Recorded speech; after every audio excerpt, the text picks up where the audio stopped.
So yesterday morning, before our rehearsals, Harsh, Kushagra, I, and Nirman, we had gone out just to get some supplies, just to get some pencils, some batteries, something for the experiment that he wanted to show. While we went there, we met this shopkeeper, a shopkeeper who was selling electrical goods and also does science projects for class 8th, 9th, and 10th students.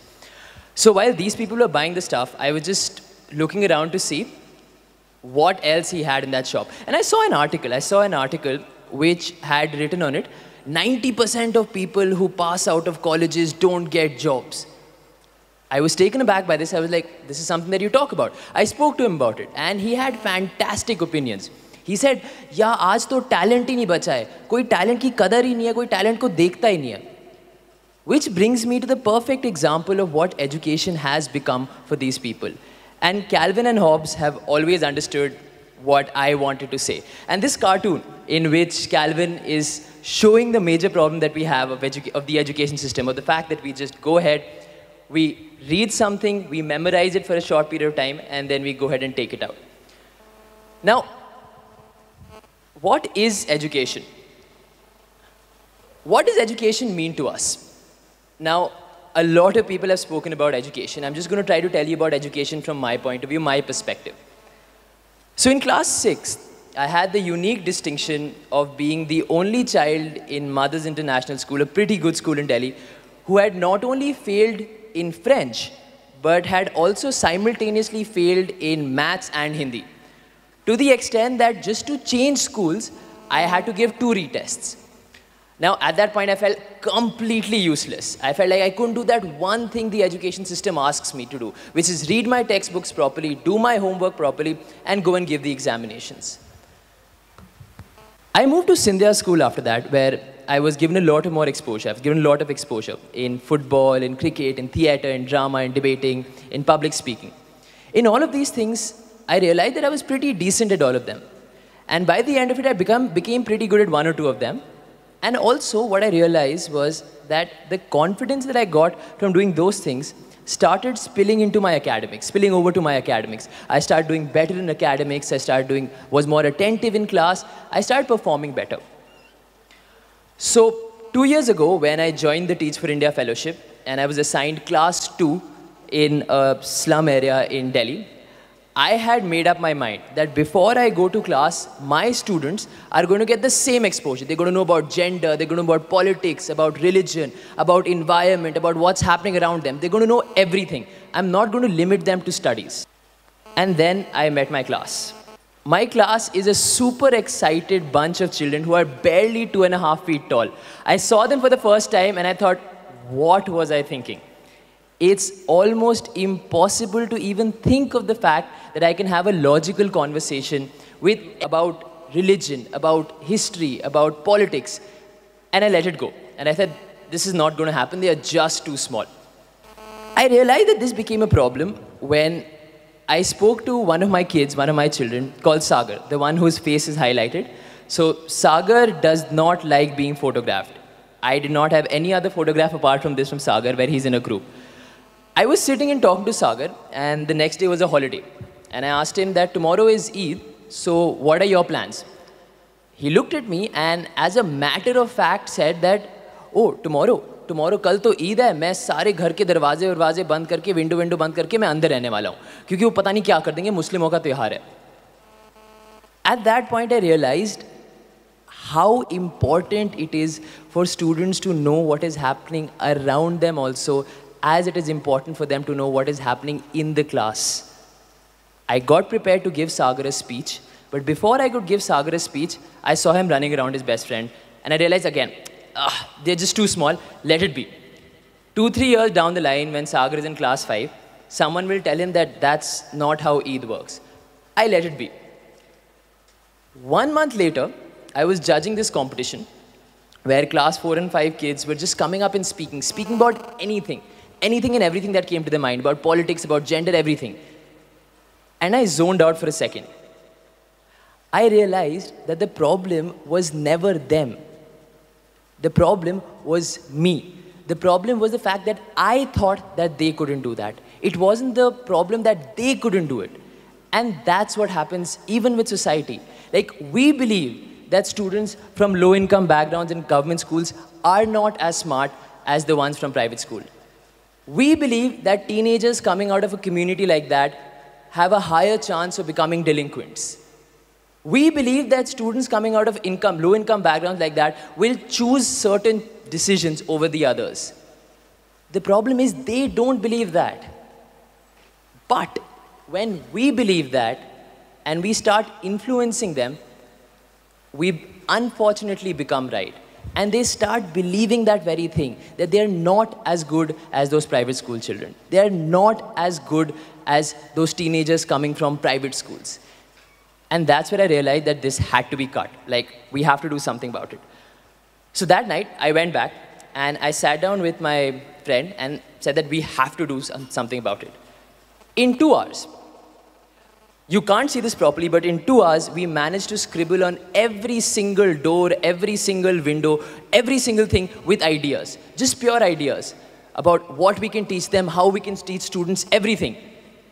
And we realized that, well, this can happen. Students can talk about these things. Students should talk about these things. And students should have the ability and the platform to talk about this. 3 months later, with some crowdfunding and a lot of help from Teach for India, the project, which is now known as Project Awaaz, was started. So before I tell you about Project Awaaz and what Project Awaaz is, let's go back and meet Sagar, the same child. And you remember what he had said, right? About, I'm going to close all the doors, all the windows, I'm going to stay inside, it's Eid, I don't want to go outside. After an Awaaz session on religion, Sagar stood up, the same boy. He stood up and he said not only to me and not only to the volunteers, but to the entire class that, हाँ भैया, दीदी मैं गलत था, I was wrong. मैं पहले खाना नहीं लाता था और मैं सलमान का खाना नहीं खाता था क्योंकि वो मुसलमान है. अब मैं सलमान का खाना खाऊंगा, इंसाद का खाऊंगा, मनीष का खाऊंगा, सबका खा जाऊंगा खाना. However innocent that answer is, because Sagar at the end of the day is still a child, it's still a millennia of progress from the child who was going to lock himself and his family up in one room saying that it is Eid, I am not stepping out. And that's where we realized that we had started making an impact. I'll talk to you about religion. So at Awaaz, we try to teach students 3 major things: public speaking, critical thinking, and general awareness. I'll tell you about general awareness and critical thinking through the idea of religion.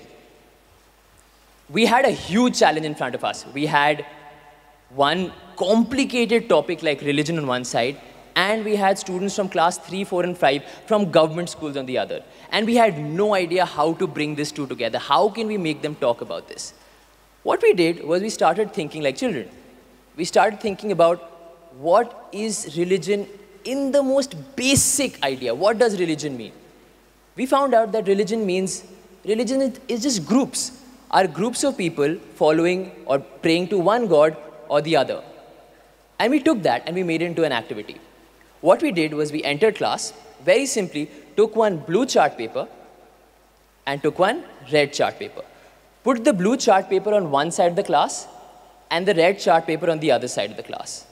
And we asked students, go to whichever color you like better. Invariably, we had best friends going different ways. We had brothers and sisters going to red, going to blue.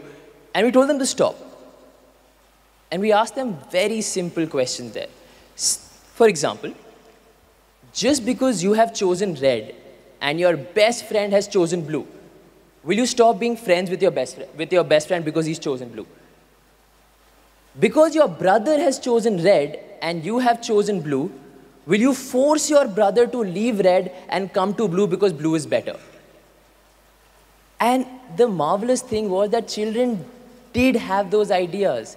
And they did say that obviously not. We are not going to bring them to our side. They went to the extent of giving us answers like, unka hak banta hai. Unko jo color chunna ho. Whichever color they want to choose, let them choose it.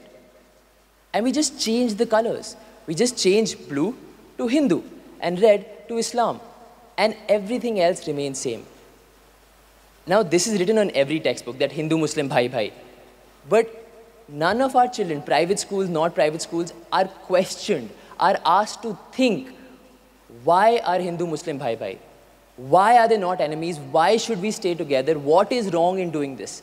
All of these are critical questions which are not asked. Because we again fall into the same stereotype. The reason they're not asked is because we, like the way I thought, that they are just too small. What will a class 3 student answer when I ask him this question? What's the point of also asking him?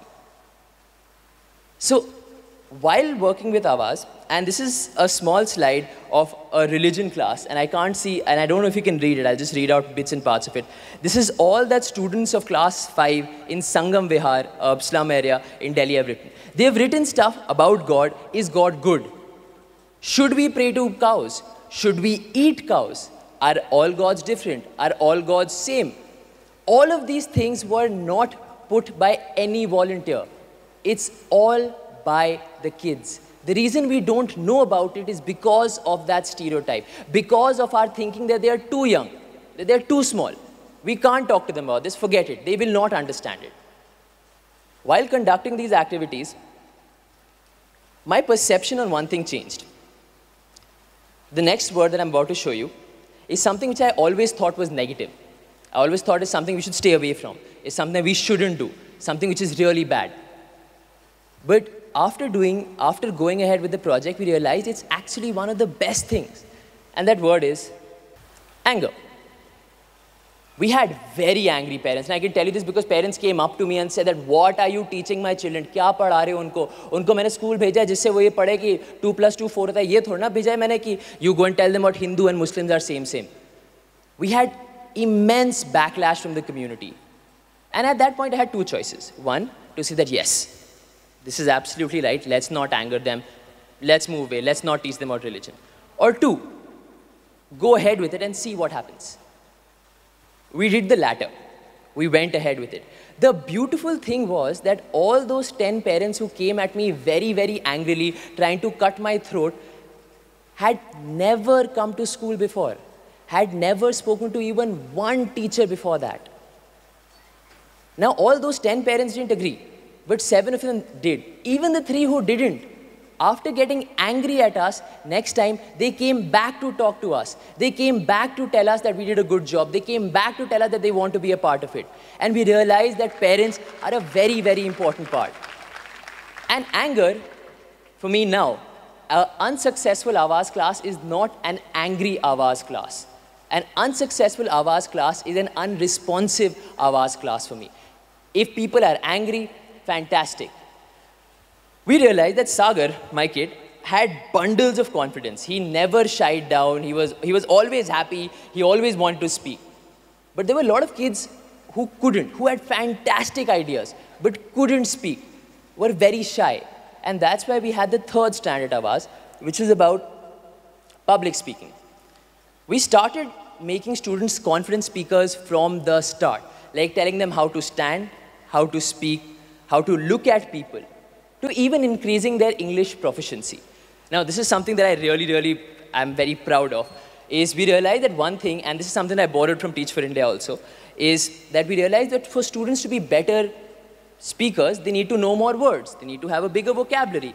They need to start using bigger words instead of smaller words and move away. We had two options. One, go the school way, give you a list of all those words and say, don't use this. Give you all the list of new words and say, use this.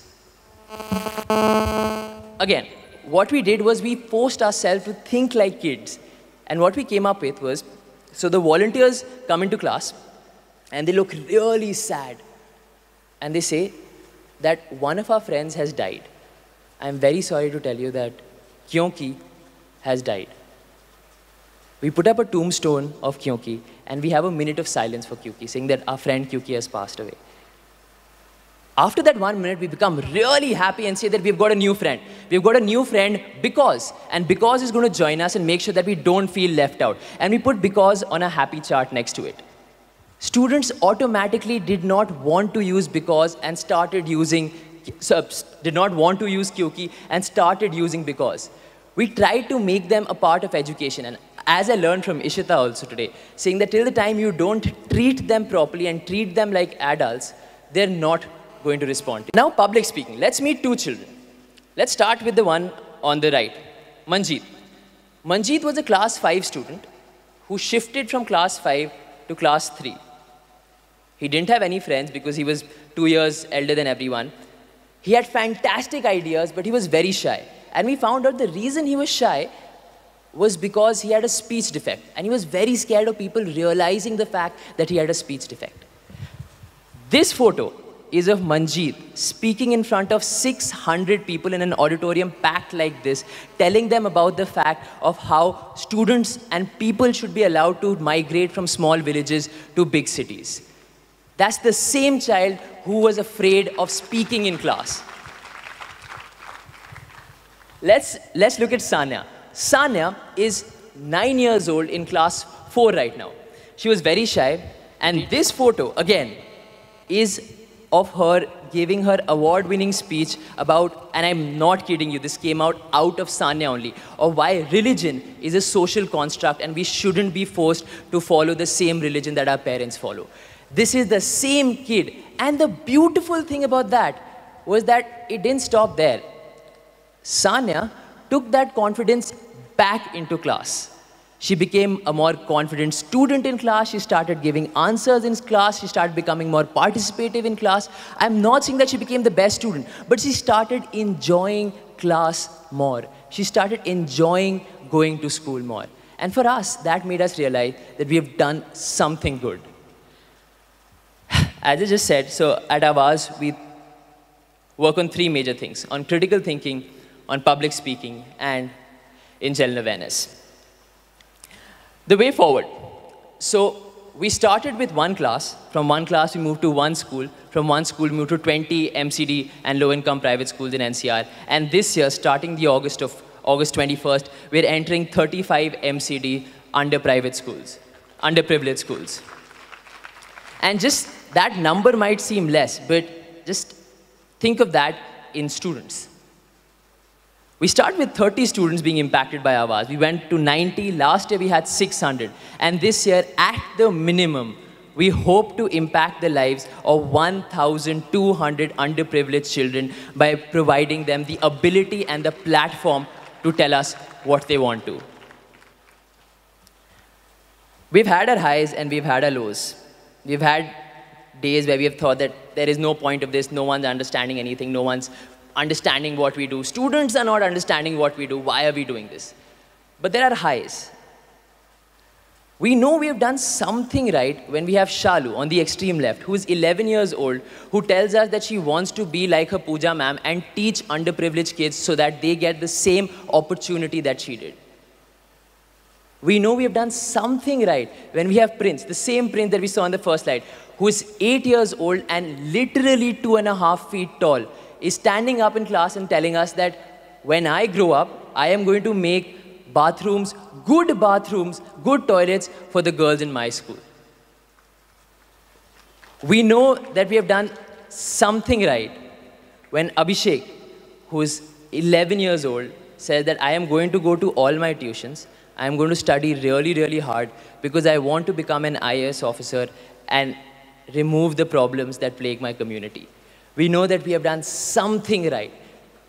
We might have started small, and we might be impacting very few students right now. But the most important thing is that at Awaaz, and for all those children, we have your support, and we have everyone's support in making sure that these students get the platform that they deserve so that people can hear their voice, their Awaaz.